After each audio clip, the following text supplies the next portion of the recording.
Welcome to this week's edition of the Construction CPA's Coffee Cafe. I am the Construction CPA, Lisa Raish. We are dropping the hammer on cash flow problems so you can build things that matter. Today's topic is understanding construction overhead and how to manage it.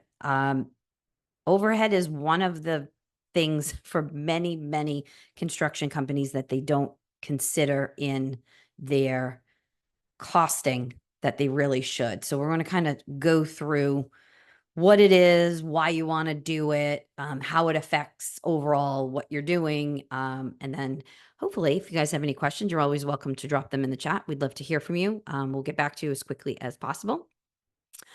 So kind of what exactly is overhead? So your construction overhead is going to be your indirect costs that support a project but aren't necessarily billable to that project, right? So what exactly does that mean?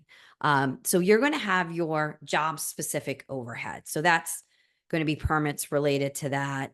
Maybe you're going to have utilities on the job site. Maybe you're going to be out of site for a while. So now you've brought in a storage facility or maybe a temporary office, those kinds of things. That's going to be job specific overhead. That one isn't as hard to miss as the general and administrative overhead. Your office rent, your salaries, insurances, marketing, et cetera. Those are the items that don't necessarily get considered into your overall projects, especially when you are considering those projects from a budgeting and a bidding perspective, and then also considering those projects, overall profitability on those projects. So again, they're going to ultimately impact your profitability on your projects. The profitability of your project isn't just strictly driven by the materials and the labor, those are the most easily identifiable costs in your business, which is very easily identifiable to a project.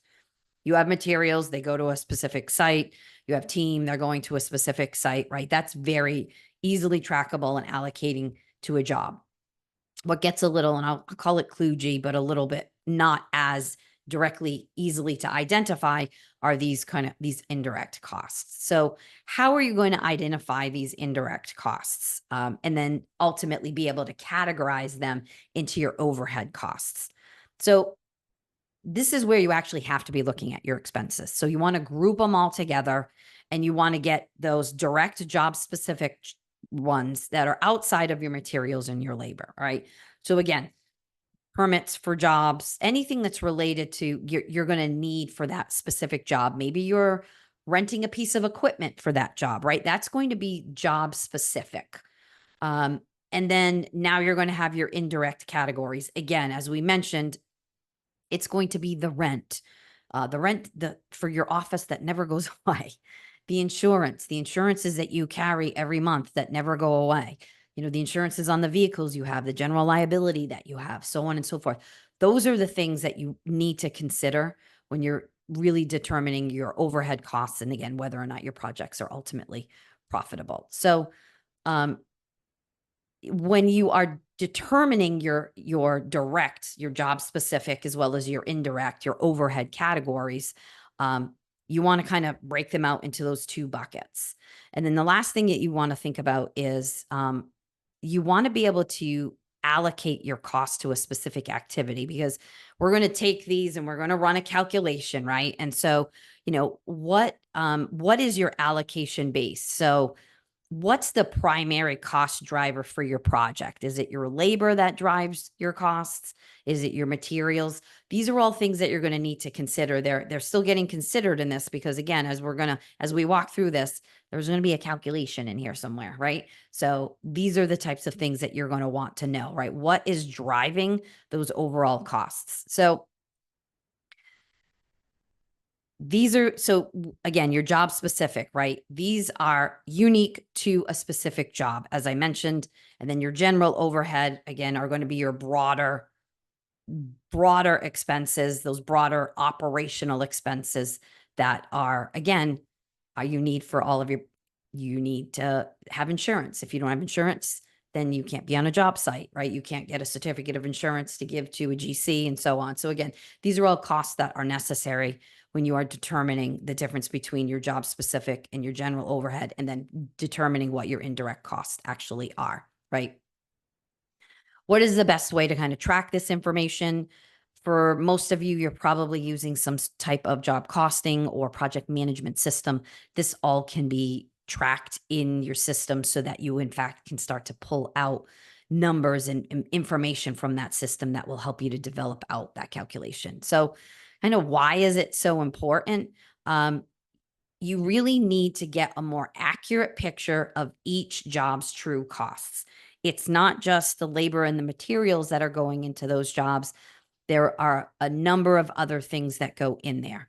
And if you include your indirect costs, you're getting a more accurate assessment of what's truly going on with that project versus just looking at your direct expenses, the materials and the labor, right? That's the easy. When we talk about margin, that's the easy portion of margin. It's very easily determined. You can very simply look at an invoice of materials. They were dropped at a site that is allocated to a job. You had 3 team members that went to a job for 3 days, 8 hours a day, whatever they make per hour, that is very easily and directly allocated to that. We want to take a portion or a percentage of these indirect costs. We want to throw them into our calculation to get a more accurate depiction of the actual profitability of our projects. Because without these indirect items that we're talking about, you would not actually be able to service or create or do these projects. So these are all necessary in your business. They're necessary for the projects. But again, you can't directly pull out an insurance cost and say, oh, this is directly, for this project. No, it's your overall expense for the year, kind of allocated over your projects at a certain percentage point and so on. That's where you determine true profitability in your projects and whether or not a project is profitable. If you're just looking at materials and labor, you're not getting a full breadth of a project to determine its profitability, right? And those are the things that when you're doing a postmortem, especially after a project, you want to look at to determine, are you profitable, and not just gross margin, materials and labor profitable. Are you truly profitable on the project by including even the small little portions of expenses that you are included or a part of those projects and satisfying those projects? I should be live. Oh, I am getting a message from my admin that I may not be live. Well, we're going to keep going because I'm not. One part of Facebook is telling me we're live. Another part of Facebook is telling me we are not live. I don't know. All right. Well, you know what? Technology's never been my best friend. I'm finding that out more and more as I do more of this stuff. I'm not the most savvy gal when it comes to the tech. So I don't know. We're just going to keep going. And there'll be a video at the end of this. Who knows what'll happen to it? Okay. So as we talked about before, you're going to want to calculate that overhead. So how are we calculating that overhead? It is simply your total overhead expenses over your total direct costs, which is going to get you to a percentage. It's going to give you a percentage that you're going to use, and you're going to allocate that percentage over all of your subsequent projects. But basically, it is a percentage representing how much of your overhead costs incurred for every dollar spent on a direct cost, right? So let's just say you've done your calculation and maybe it is 12 cents for every, 12 cents of indirect for every $1 of direct, right? That you want to now calculate and consider in to your project when you are doing your bidding and you're doing your quoting, because you want to consider that in, because that's going to factor into your profitability. You want to make sure that you can not only cover the direct expenses, right? The materials and the labor, but the indirect expenses that are associated with those jobs. So,